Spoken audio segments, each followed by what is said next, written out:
3,000 clocks in one fairy tale palace, elegantly ticking the years away. The life work of one Bavarian, just to wind them.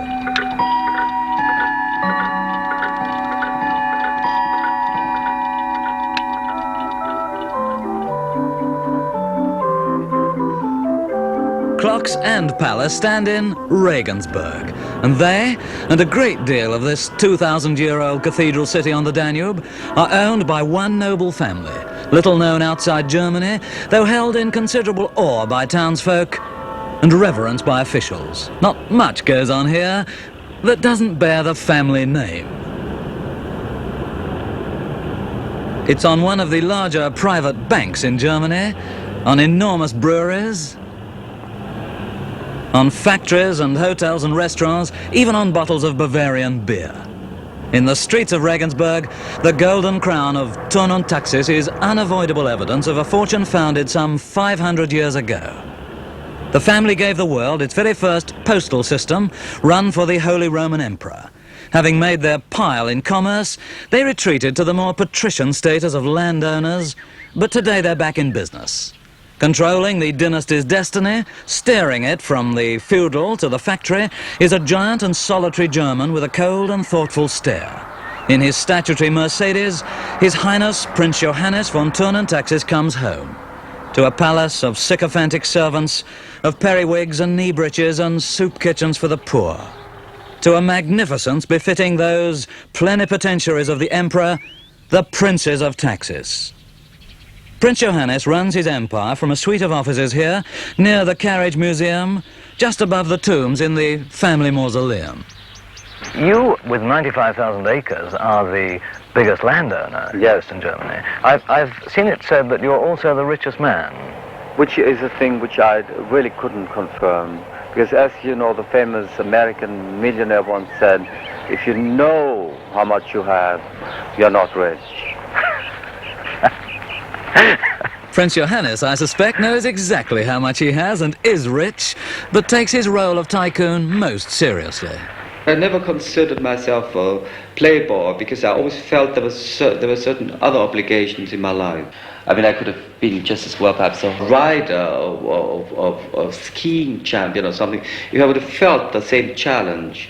But since I felt more challenge in the economical field, I choose that one as a, well, can't call it a career really, but as a way of life. What was your father's reaction? Well, my father actually felt, well, I should say, slightly reluctant because he felt that being, and that is what I really wanted to be, a banker is not really the thing which a member of our family should do. Because at this point, you know, he was brought up that a banker is a man whom you eventually invite for tea, perhaps, if you find that, you know, he works with your administration. But being a banker was a different idea at this point. This was like going into trade? Into trade, exactly. Did other people understand it? You see, there's always a suggestion that a princely businessman is dabbling, as they say, is dilettante. Really. Yes, I think very often they didn't. Very often when even now, if I go to an important board meeting, I find there's a slight little, I would say, doubt about the fact that I do it. Your capabilities? Yes.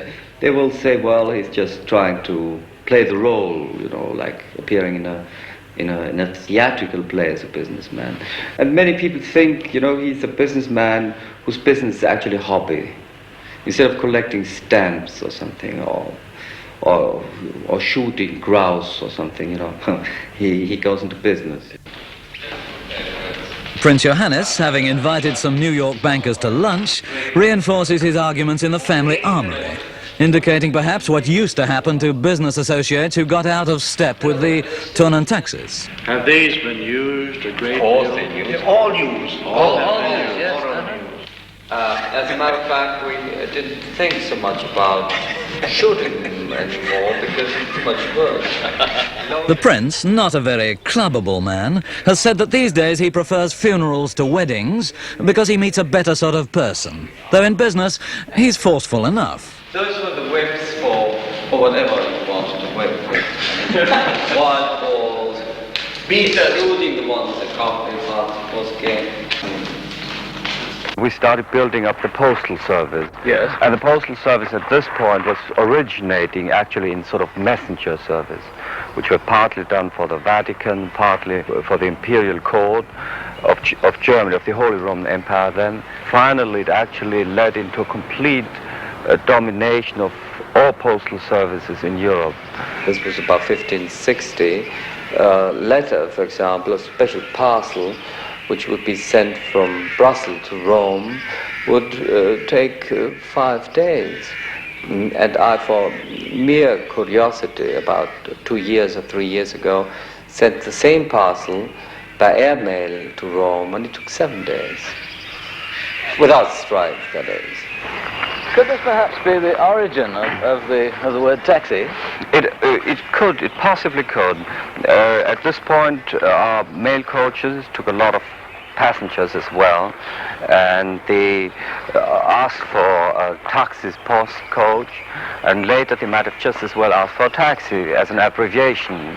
Now, in fact, your family wandered Europe before it came to rest here in Regensburg. The reason why we went to Regensburg was because Regensburg then was the capital of the Holy Roman Empire, and the emperor asked us to represent him in Regensburg constantly during what they called the Reichstag zu Regensburg, which was a sort of parliament of all the German princes. And since the emperor was a great deal of his time in Prague and in Vienna, he couldn't always attend all the sessions of this Reichstag. Therefore, he asked for a permanent representative, which actually we were then. Now, you, of course, have a number of other castles, a number of other palaces, do you not? Yes, we have quite a lot of other places, bigger and smaller ones in Württemberg and also in Bavaria. Do you have any idea of the number of castles and palaces that you have? Actually, we believe, we believe, right now I have about 16. But there was a time when my grandfather was said to have 99 castles, which were actually spread all over Europe, mainly in the east, Poland, Czechoslovakia, Yugoslavia, and Germany. Now, what proportion of your family estates did you lose in this last war? We lost about 2/3, which were mainly situated in Poland, Yugoslavia, and, of course, Czechoslovakia. You still have sizable estates remaining. We still have about 35,000 acres, 35,000 hectares in Germany. How is it that the family managed to retain such vast estates when you were known as an anti-Hitler family? Well, this was a specific difficulties the Nazis had to keep up with public opinion, and if they would have wanted to take it away, they would have needed to make it in a legal court suit, and which they tried to do, and this is why my father went to jail and spent quite a long time in jail, and my uncle was kicked out of the army, and to cut things short, it was actually a complete war on our family during this Nazi time. You yourself had a childhood rather clouded by Hitler, I believe.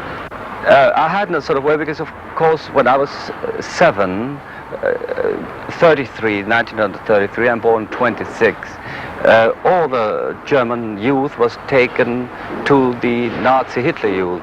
And of course they were publicly sworn in school meetings.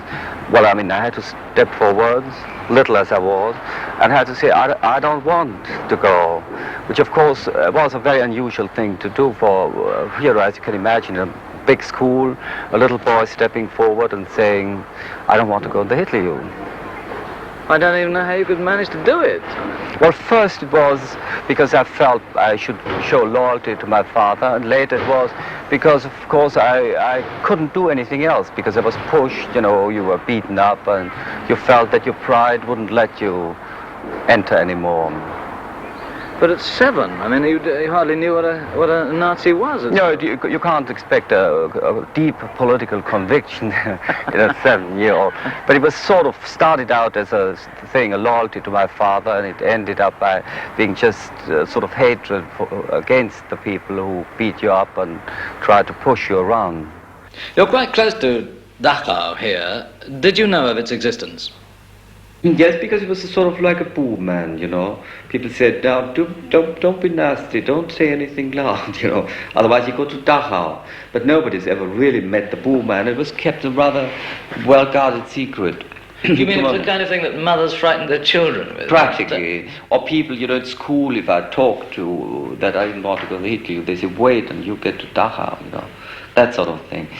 Was there no question that you might be called up for the Wehrmacht if you were 18 or 19? Yes, there was, but since my father was in jail and my family was kicked out of the army, we were not trustworthy enough anymore. And in our case, of course, they wanted to confiscate the whole fortune, they wanted to turn the public against us, and they would have wanted perhaps to show to the public that we actually were traitors and we were to be disposed of. It was not easy, not even for Hitler, to dispose of a family with a history of such significance and authority. Before the First World War, Prince Johannes' grandfather, Duke Albert, married a royal princess, Margaret, the Archduchess of Austria, and so linked two powerful families. Duke Albert, an uncrowned king in Bavaria, was splendidly regal. And he was also a man who, when Hitler wanted to come to this palace, he wanted to look at the house. And SS group of 10 important men came, and my grandfather was told that Hitler would look at the palace. So my grandfather looked at them and he said, I don't know a man called Hitler. He hasn't signed my book yet. You know, he had a book laid out where anyone would visitor's book ahead, would sign ahead, and they would eventually be invited. So this was 36 or 37. Of course, Hitler had been in power for 4 years. And he said, I don't know a man called Hitler. So the people absolutely didn't know what to do. I mean, they were flabbergasted. And they left the place, and of course, Hitler didn't like that. Yeah. He didn't come in any case. Hitler didn't like the prince's father either. Prince Karl August, now 72 and frail, was arrested by the Nazis during the war for speaking his mind.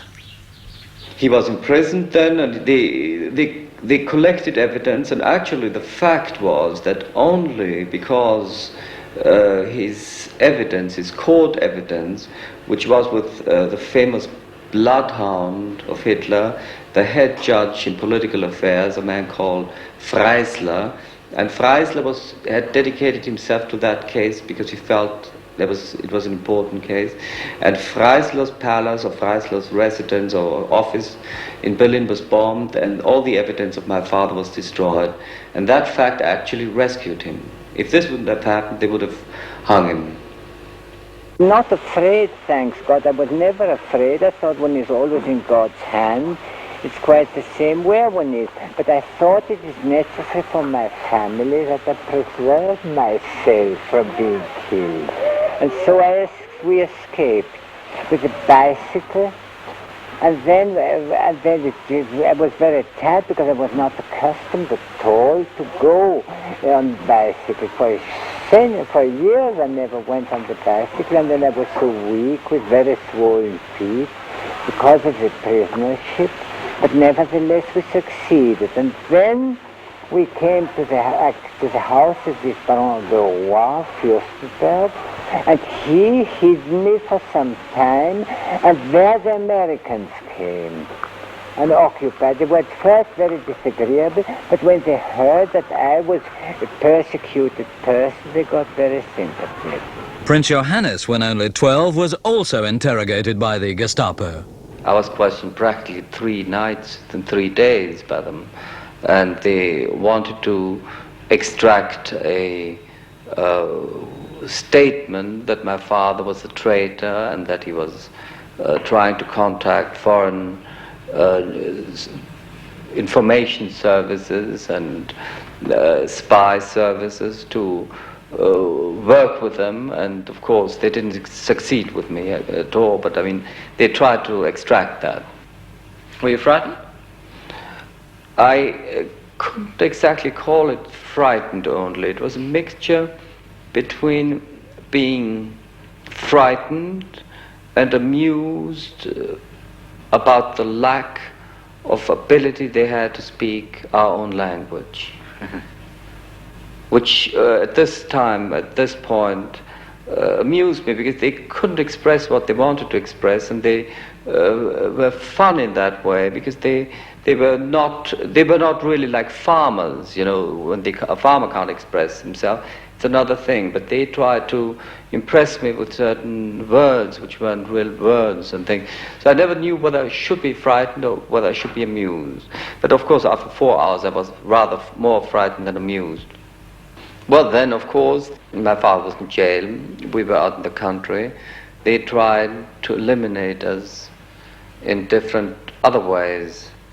And actually, one of the ways was something which we didn't notice at this specific point. And they made us paint this country castle which we lived in green. And we thought, of course, there were some reasons, military reasons, camouflage, which we didn't know because they said it's a landmark for in-flying bombers.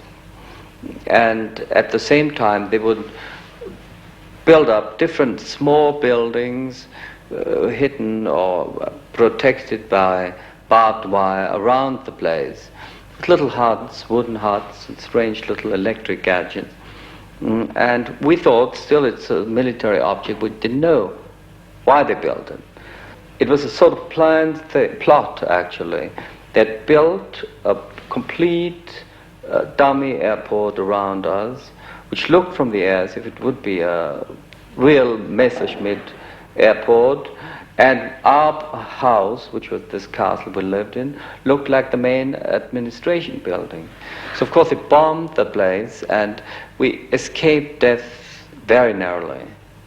And of course the main Hitler representative at this point, the Kreisleiter as they call it in German, he was sitting in his palace in the city, not in this palace but in his big office building, and he said, "The pigs are dead." Of course, we escaped death very narrowly, and the thing didn't take place as they planned it. And they planned it, of course, since they didn't want to kill us personally. They felt they would have wanted to put the blame on the Allied bombers, saying, well, they killed them. We really liked them, but the poor people died by the hands of the enemy. Surviving that Machiavellian scheme, the prince, a compulsive worker, today links old and new and plays host amid scenes of unusual splendor. A fairy tale palace to foreigners, but to the owner just home sweet home with the usual staff problems. What was the last time you'd use a place like this for a private party, for example? This wasn't too long ago. This was 75th birthday of one of my relatives, and we had a bigger dinner party here. Of course, you have other palaces in which... We have other palaces, and we, of course, have this staff of people all year round really working. It's like, you know, the clock winders. We couldn't make our mind up to wind up, to install them with electric clocks inside. So we have a man who actually every day or every second day winds up 3,000 clocks in the house. This is his sole job? His sole job. He walks around and he winds up the clocks. The prince also has staff on his vast estate in Brazil, far from a clock-winding society. I leave here, and 40 hours later I'm on my ranch in Mato Grosso, and I find that they have a sort of Wild West there. I have, for example, one of my holdings, I have a small filling station, gasoline filling station. And the other day I visited my manager there, and they have a little teeny weeny little restaurant. And I said to him, why is it so clean today? It was just beautifully clean, and usually it was a bit sort of dirty.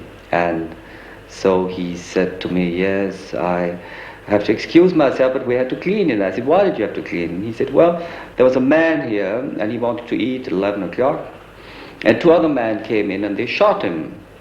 And he was under the table, of course. I picked him up, I threw him out the window.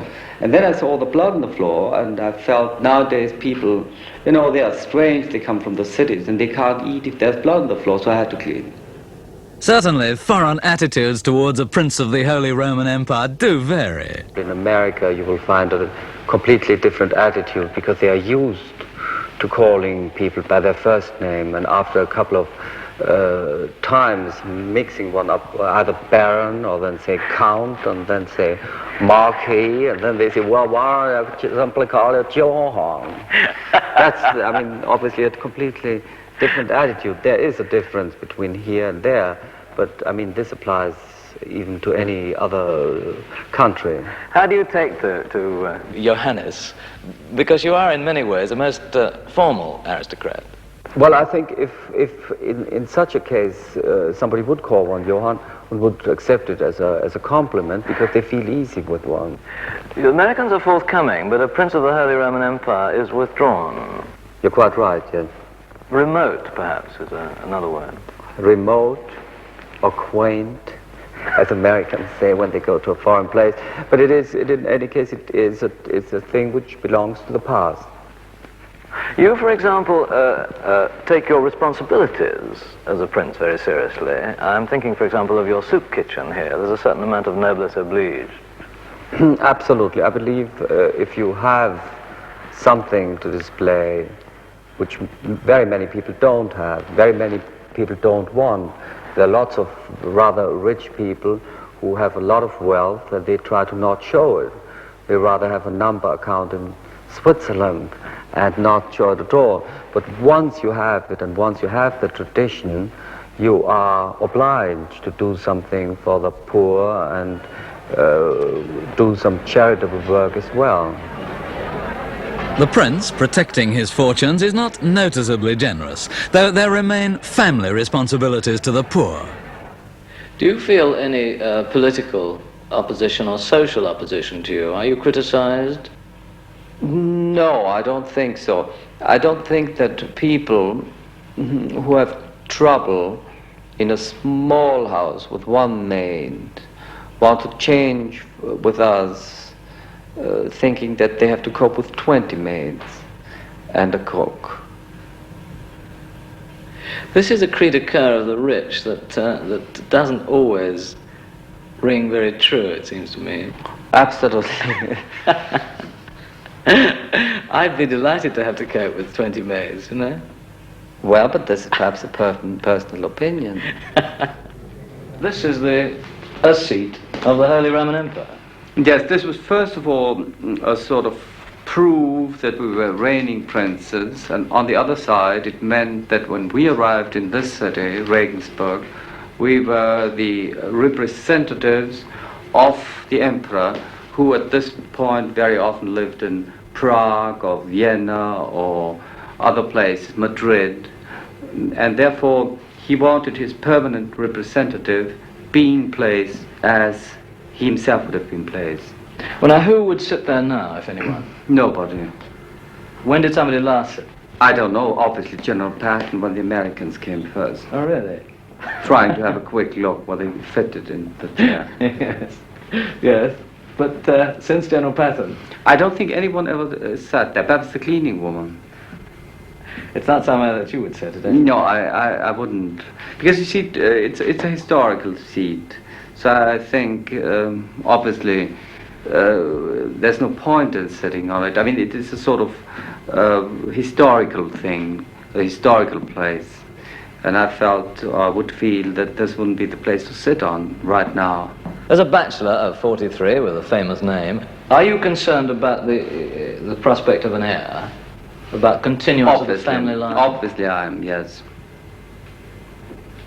What are you planning to do about that? Marry, obviously. Your name, of course, has been linked by gossip columnists with various ladies in the past, with Queen Soraya, among others. Yes, of course, but I mean, gossip columnists, obviously, as the name already says, use gossip for writing, and you'll be linked to anything, even zebras if necessary. But I believe the point is to find a real partner for life. With your background and your wealth and your position, you obviously must be a very considerable woman killer. Well, people say if one has background, one should be, but it's not always necessary that one is one, because of course business and obligations leave one less time to pursue what has to be pursued if you are a lady killer. Yes, this is this business of being a compulsive worker again that I spoke about earlier. Exactly. Between, office hours, you haven't got any times, and the times that later in the evening, you just retire because you have in your mind the obligations of tomorrow morning. And not tonight. Not tonight, as the American song goes.